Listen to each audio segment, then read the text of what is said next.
In this video of the lesson, Introduction to Insurance, you will learn about insurance as a tool for managing risk and the role of insurance in society. When we speak about a risk, we are not referring to a loss that has actually been suffered, but a loss that is likely to occur. It is thus an expected loss. The cost of this expected loss is the product of two factors, probability and impact. Risk increases in direct proportion with both probability and the amount of loss. And if the amount of loss is very high and the probability of its occurrence is small, the cost of the risk would be low.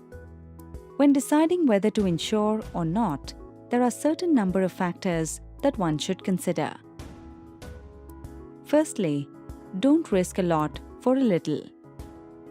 There should be a reasonable relationship between the cost of transferring the risk and the value derived. For example, we cannot insure an ordinary ball pen. Secondly, don't risk more than you can afford to lose. The loss as a result of an event is so huge that the retention of risk does not appear realistic. For example, if an oil refinery of a company gets destroyed, the company cannot afford to bear the loss. And lastly, consider the likely outcomes of the risk carefully. It is best to insure those assets for which the probability of occurrence of a loss is low, but the possible impact is high. For example, insuring a space satellite. Insurance companies play an important role in a company's economic development. They are contributing in a significant sense to ensure that the wealth of the country is protected and preserved.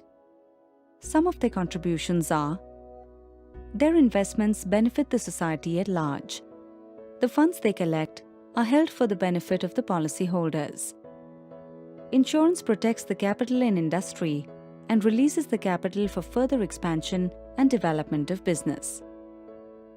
It encourages free investment of capital in business enterprises and promotes efficient use of existing resources. A bank may not advance loans on property unless it is insured against loss or damage by insurable perils. And finally, insurance operations earn foreign exchange and represent invisible exports. It is now recognized that provision of social security is an obligation of the state as well as the central government. Here are some acts and schemes passed by the government in this regard.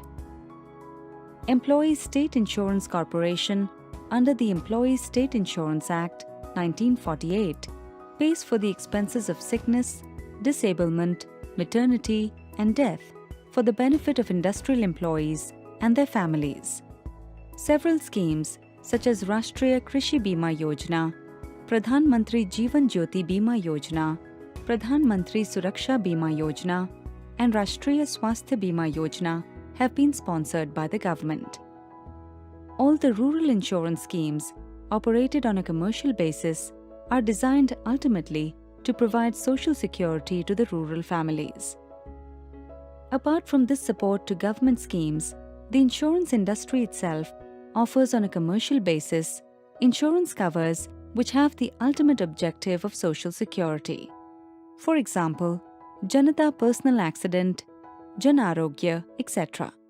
Thank you.